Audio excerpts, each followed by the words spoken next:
a minha segurança. Meus lábios sempre te exaltarão. Aleluia, te louvo, pois sei que sobre todos é Senhor. Aleluia, te louvo, pois sei que sobre todos é Senhor. Seja engrandecido, ó Deus, a minha vida. Tu és o Deus da minha salvação. És a minha rocha, a minha segurança. Meus lábios sempre te exaltarão. Aleluia, te louvo, pois sei que sobre todos é Senhor. Aleluia,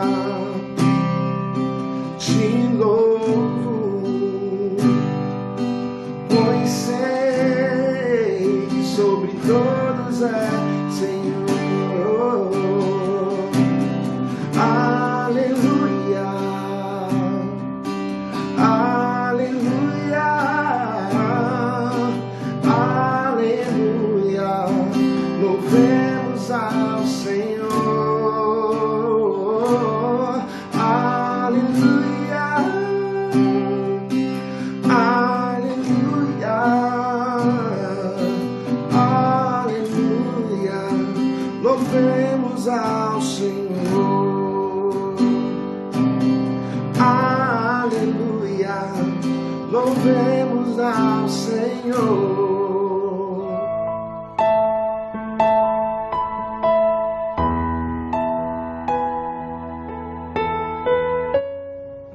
Boa noite, queridos. A paz de nosso Senhor e Salvador Jesus Cristo. Domingo de ceia. Vamos meditar nessa noite no Evangelho de Lucas, no capítulo 13. Nós vamos ler por hora os versos de 1 a 5. Portanto, nossa leitura bíblica agora se concentrará nos versos de 1 a 5 de Lucas 13. Nos diz assim a Bíblia, que é a palavra do Senhor. Naquela mesma ocasião, estavam ali algumas pessoas que falaram para Jesus a respeito dos galileus, cujo sangue Pilatos havia misturado com o sacrifício que os mesmos realizavam. Então Jesus lhes disse: vocês pensam que esses galileus eram mais pecadores do que todos os outros galileus por terem padecido estas coisas? Digo a vocês que não eram. Se porém não se arrependerem, todos vocês também perecerão. E quanto àqueles 18 sobre os quais desabou a torre de Siloé e os matou, vocês pensam que eles eram mais culpados do que todos os outros moradores de Jerusalém? Digo a vocês que não eram. Mas se não se arrependerem, todos vocês também perecerão. Que Deus nos abençoe com a sua palavra nessa hora, em nome de Jesus. Querido, talvez a tônica desse assunto, dessa passagem, seja um dos assuntos mais desagradáveis e talvez um dos menos pregados. E a razão que eu estou falando com você nesse texto, nessa noite, é porque eu estava dormindo essa semana e eu ouvi claramente uma voz falando comigo que abrisse a Bíblia no Evangelho de Lucas, no capítulo 13, e a voz dizia os versos de 11 a 17. Lucas 13, de 11 a 17. E certamente aí na sua cabeça, se você tiver boa divisão bíblica na cabeça, você diz, mas Lucas de 11 a 17 é a cura da mulher encurvada. E aí eu fiquei na dúvida, abri, li, mas essa semana eu recebi esse post que está aparecendo para você aí, sobre os falsos profetas, e que diz que o falso profeta fala só de amor. E aí essas coisas foram rodando dentro de mim, eu fui buscando direção do Senhor, e aí eu fui entender algumas coisas. Esse trecho de Lucas 11, 17, antes dele começar, há um versículo que faz a nítida separação dos assuntos. E esse versículo é o versículo 10, porque ele diz assim: num sábado, Jesus estava ensinando numa das sinagogas. Esse verso separa todos os outros versos e assuntos, ou seja, o conteúdo teológico, o propósito do autor, do primeiro versículo até o 9. E aí, quando nós começamos lendo hoje o capítulo 13, o verso 1 nos diz assim: naquela mesma ocasião. Então, esse texto nos liga a um tempo de algo que está acontecendo, e o verso 10 nos separa disso aqui que esse texto nos ligou, que está acontecendo. Pastor, não estou entendendo muito bem as coisas. A intenção de Lucas, como escritor, e no caso, como médico, é nos separar dois assuntos. Olha que coisa fantástica. O texto de 11 a 17 nos fala de uma enfermidade que essa mulher possuía e que Jesus deixou claro qual era o motivo. Lucas 13:16. Por que motivo não se devia livrar deste cativeiro em dia de sábado esta filha de Abraão, a quem Satanás trazia presa há 18 anos? Então nós temos aqui um relato de uma enfermidade provocada pelo inimigo. Lucas o verso 10 separou os outros assuntos que vêm anteriores. E o assunto anterior também fala de enfermidade. Que é isso, pastor? Não li nada disso. É uma enfermidade terrível, tolerada pacificamente pelo ser humano, mas extremamente letal. E aí, para a gente entender isso, nós precisamos de compreender a intenção do autor. Então, quando nós lemos Lucas 13:1, e ele diz assim: naquela mesma ocasião, nós precisamos ser transportados, nós precisamos nos localizar dentro de qual ocasião ele está dizendo. E aí é muito simples. Basta voltar um pouco mais no capítulo 12, mais especificamente no final do capítulo 12, nos versos 54 a 59. Jesus disse ainda às multidões: quando vocês veem uma nuvem subindo no oeste, logo dizem, vai chover, e assim acontece. Quando notam que sopra o vento sul, dizem, fará calor, e assim acontece. Hipócritas, vocês sabem interpretar a aparência da terra e do céu, mas não sabem discernir esta época? E por que não julgam também por vocês mesmos o que é justo?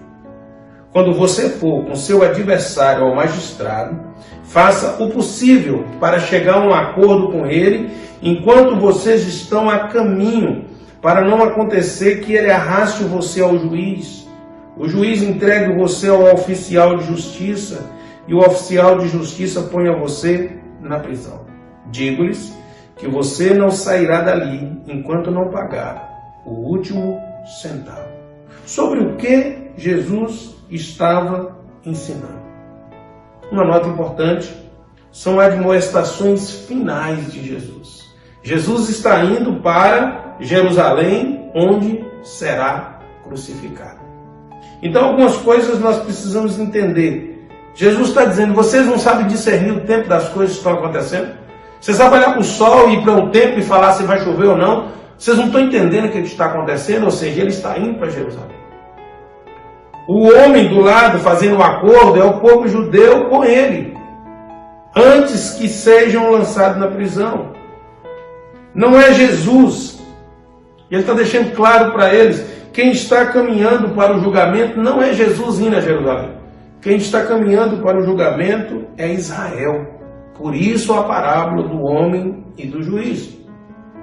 E por isso que no capítulo 19 de Lucas, quando Jesus entra em Jerusalém, ele chora quando ele olha a cidade.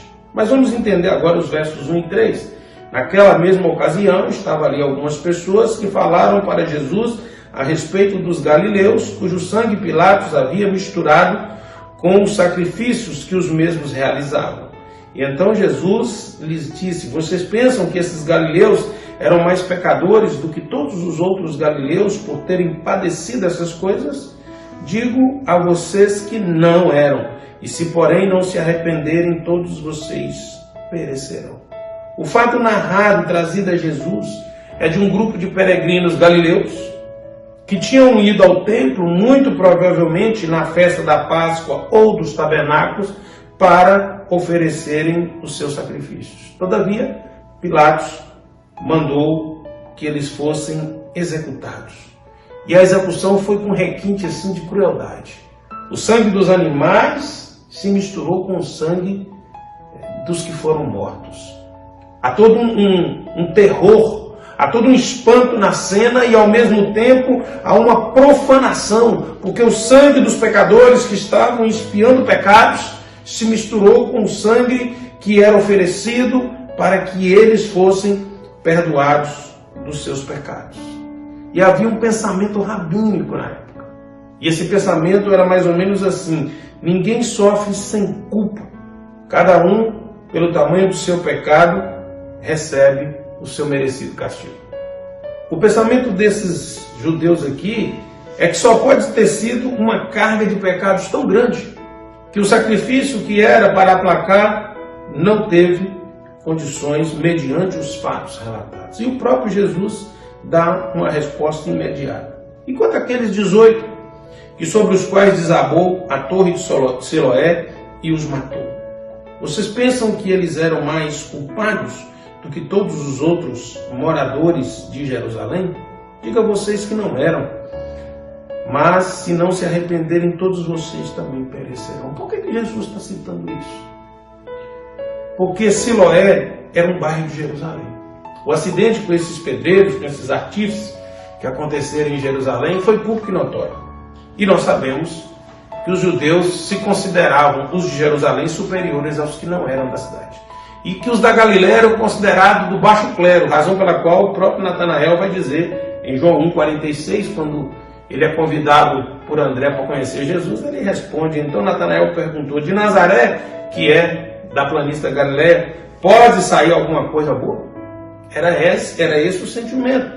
Para os judeus existia uma diferença entre os habitantes da Galiléia e os habitantes de Jerusalém, a cidade santa.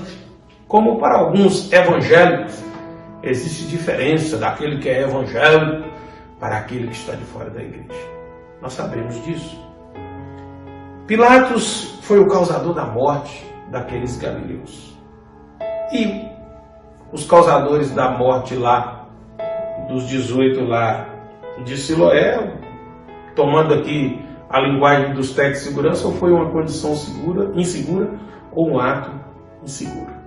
O que Jesus está nos ensinando aqui é que não há tamanho de pecado. Todos somos pecadores. E que para qualquer situação, se nós não nos arrependermos, teremos um fim semelhante. Talvez a tragédia da morte não seja tão espantosa, mas a morte trará uma tragédia que espantará a todos. É isso que Jesus está ensinando ali.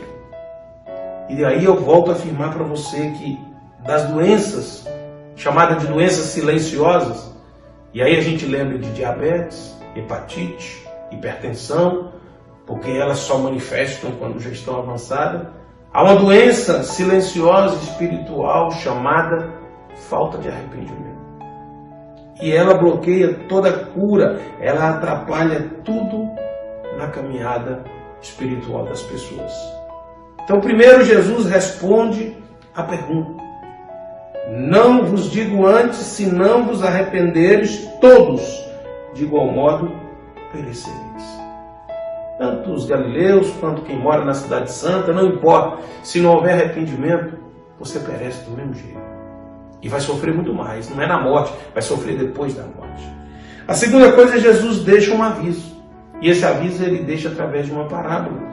O texto segue dizendo que Jesus dizia esta parábola.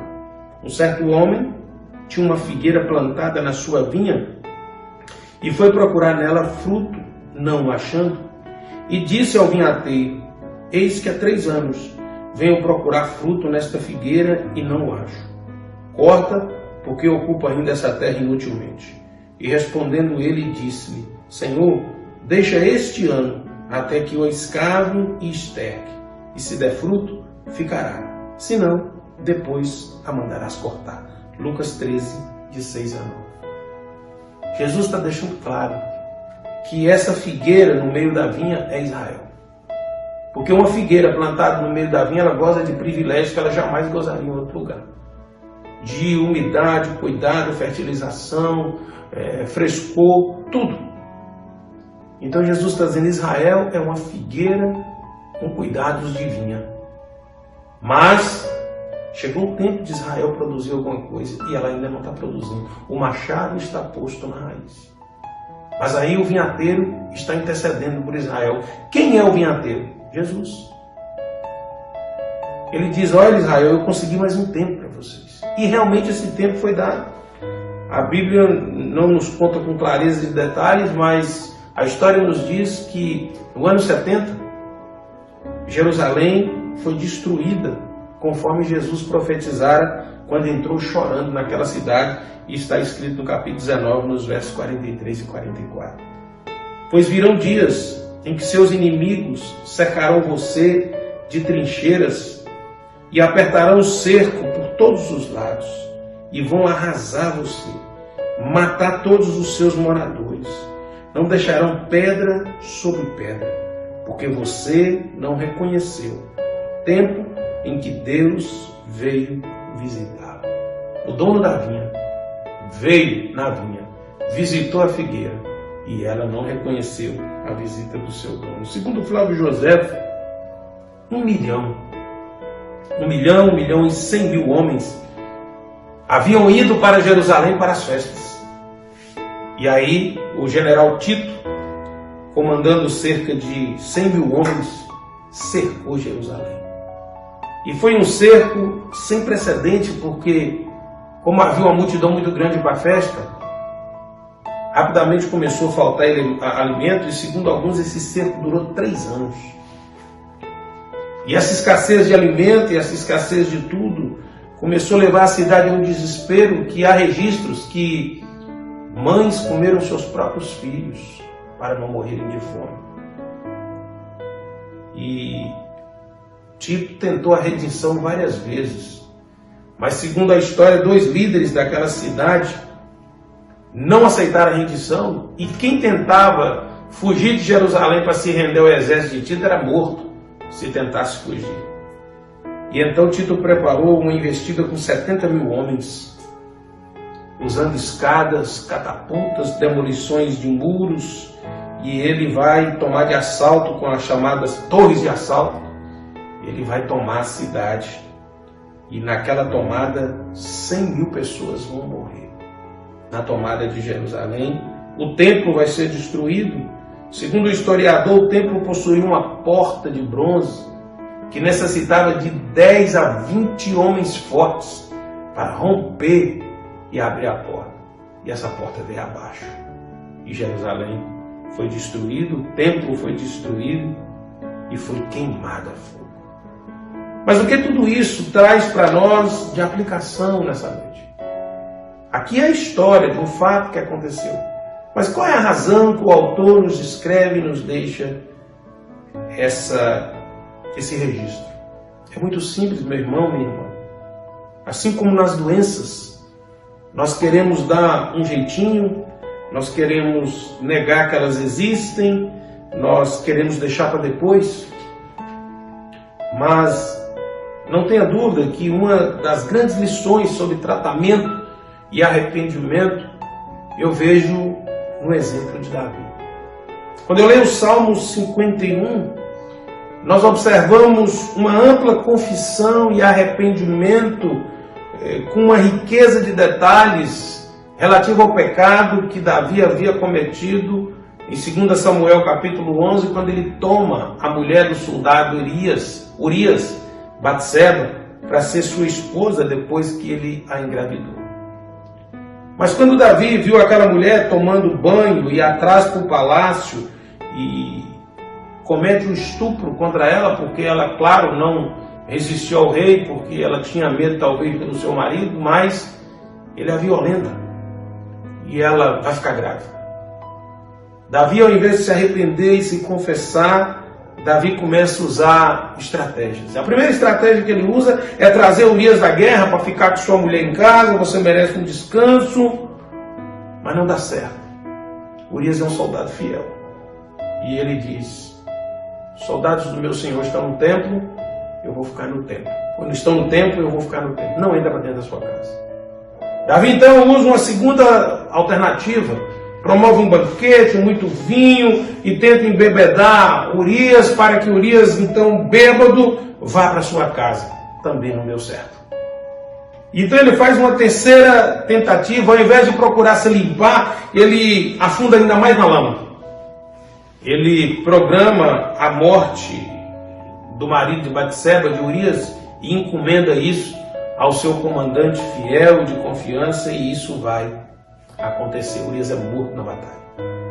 E agora ele vai para o seu grande final. A sua quarta iniciativa, ele investe se fosse hoje nós diríamos, ele investiu nas likes. Ele tomou a esposa grávida do soldado que morreu, trouxe para dentro do palácio, agora vai ser minha esposa. Fez selfies, botou no Instagram, Batseba grávida, beijando a barriga dela de amor, comovendo a cidade inteira.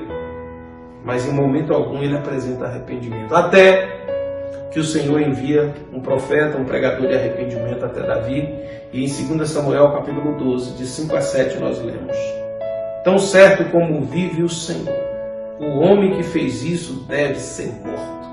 Quando Natan conta aquela historinha do homem que pegou a ovelha, a única ovelha do pobre fazendeiro, Davi é tomado de uma ira, e aí ele decreta a sentença, e pela cordeirinha restituirá 4 vezes, porque fez uma coisa dessa e porque não se compadeceu.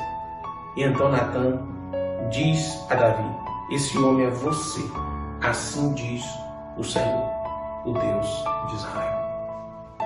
É o pregador do arrependimento, é o estraga-festa. É assim que o pregador que prega o arrependimento é visto. A festa de Davi era linda, mas era impura, era suja, era mentirosa, era terrível. E a pregação do arrependimento quer nos tirar dessa lama, disfarçada de luxo, disfarçada de glória, dessa ostentação que consegue os aplausos dos homens, mas tem a condenação dos céus. Davi vai escrever ainda o Salmo 32, de 1 a 4, e ele diz: bem-aventurado aquele cuja transgressão é perdoada, cujo pecado é coberto. Bem-aventurado é aquele a quem o Senhor não atribui iniquidade, em cujo espírito não há engano. Enquanto calei, os meus pecados envelheceram os meus ossos, pelos meus constantes gemidos todo dia, porque a tua mão pesava dia e noite sobre mim, e o meu vigor secou como no calor do verão. Olha a doença aí.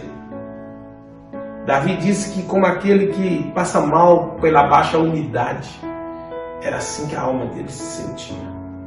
Mas aí ele diz no verso 5 do mesmo Salmo: confessei o meu pecado e a minha iniquidade não mais o ocultei. Eu disse: confessarei ao Senhor as minhas transgressões, e tu perdoaste a iniquidade do meu pecado. A cura experimentada. E o verso 6 do mesmo Salmo diz: sendo assim, todo o que é piedoso te fará súplicas em tempo de poder te encontrar. Com efeito, quando transbordarem muitas águas, não o atingirão. Esse texto me faz lembrar um texto que é quase um mantra recitado por muitos. Isaías 42, de 2 a 3. Quando passares pelas águas, estarei contigo, e quando pelos rios eles não te submergirão, quando passares pelo fogo não te queimarás, e nem a chama arderá em ti, porque eu sou o teu Deus, o Santo de Israel, o teu Salvador. Então há uma condição para isso não acontecer. Você precisa se render ao Senhor, ao Salvador. E isso só acontece quando você se arrepende dos seus pecados, quando você confessa os seus pecados. É isso que Davi diz no Salmo 32, nos versos 5 e 6. Confessei o meu pecado e a minha iniquidade não mais ocultei.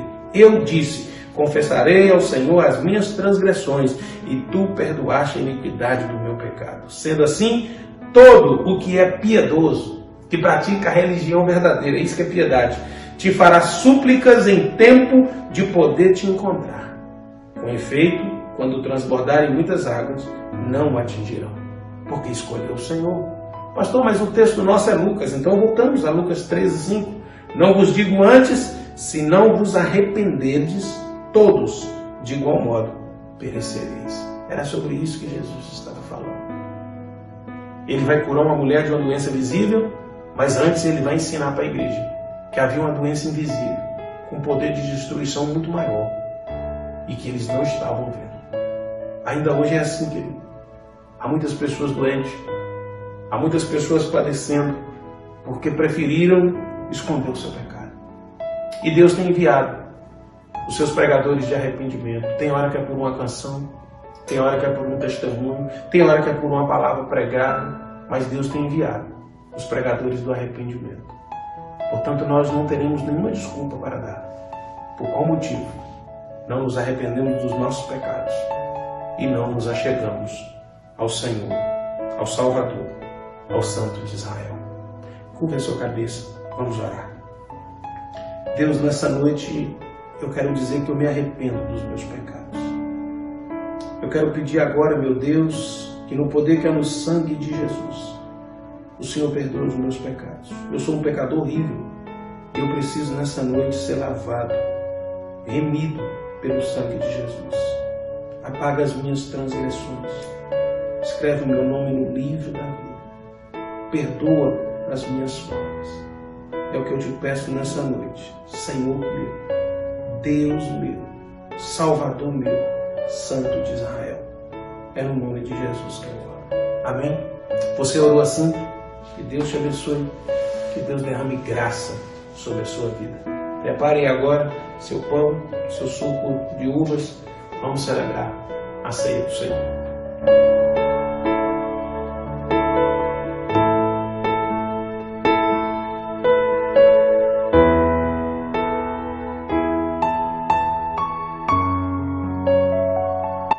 Como nós vimos pela manhã, o apóstolo Paulo é enfático em nos dizer o peso da ordem para a ceia do Senhor, né? Ele diz, porque eu recebi do Senhor o que também vos ensinei. Que o Senhor Jesus, na noite que foi traído, tomou o pão e, tendo dado graças, partiu e disse, tomai, comei, esse é meu corpo, que é partido por vós. Fazei isso em memória de mim. Semelhantemente também depois de cear tomou o cálice, dizendo, esse cálice é o novo testamento no meu sangue.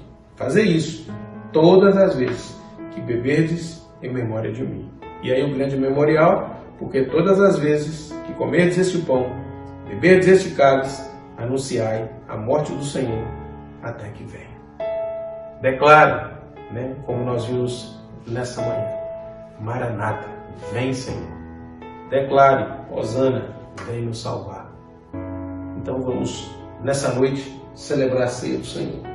Segure aí esse pedacinho de pão, vamos orar, vamos agradecer pelo pão que nessa noite representa o corpo de Jesus pregado na cruz do Calvário, a propiciação de Deus, de um sacrifício, de um Cordeiro Santo, para ser oferecido de uma vez por todas, satisfazer a exigência do sacrifício. Deus, nós te louvamos nessa noite, pelo Cordeiro Santo de Deus, Jesus Cristo de Nazaré, que tira o pecado do mundo, e que pregado na cruz do Calvário, cumpriu toda a exigência de sacrifício que a aliança exigia. E através desse sacrifício, pelas suas pisaduras, nós somos sarados e salvos. E nós celebramos isso com toda alegria, tributando toda a glória ao Senhor, em nome de Jesus. Amém? Comamos em memória de Jesus.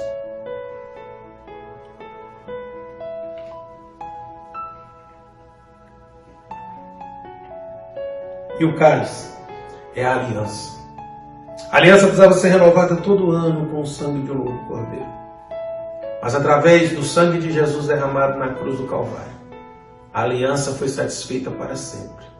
E através do seu sangue, nós somos feitos filhos de Deus, herdeiros com Ele de toda herança celestial.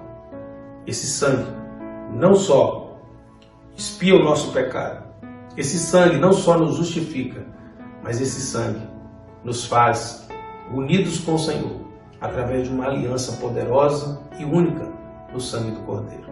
Vamos agradecer. Deus, muito obrigado. Nós bebemos nessa noite em memória do sangue derramado, do sangue da aliança que Jesus fez conosco. E bebendo desse cálice, nós reafirmamos mais uma vez, aceitamos, cremos e recebemos a aliança com o Senhor no sangue de Jesus de Nazaré. Bebamos em memória de Jesus. Bendito e exaltado seja o nome do Senhor. Hosana, Hosana, salva-nos, Senhor. Glória a Deus. Estende a sua mão, recebe a bênção, pense em tudo que você ouviu nessa noite. E agora que o amor de Deus, o nosso Pai, a graça insondável do Senhor e Salvador Jesus Cristo, a comunhão, a consolação, o poder, o revestimento do Espírito Santo de Deus, seja com a Igreja de Jesus, que agora se reuniu desta forma, e com a Igreja do Senhor Jesus, que se encontra espalhada em toda a face da terra, hoje e eternamente. Uma noite de paz, uma semana de bênção e de vitórias, em nome de Jesus.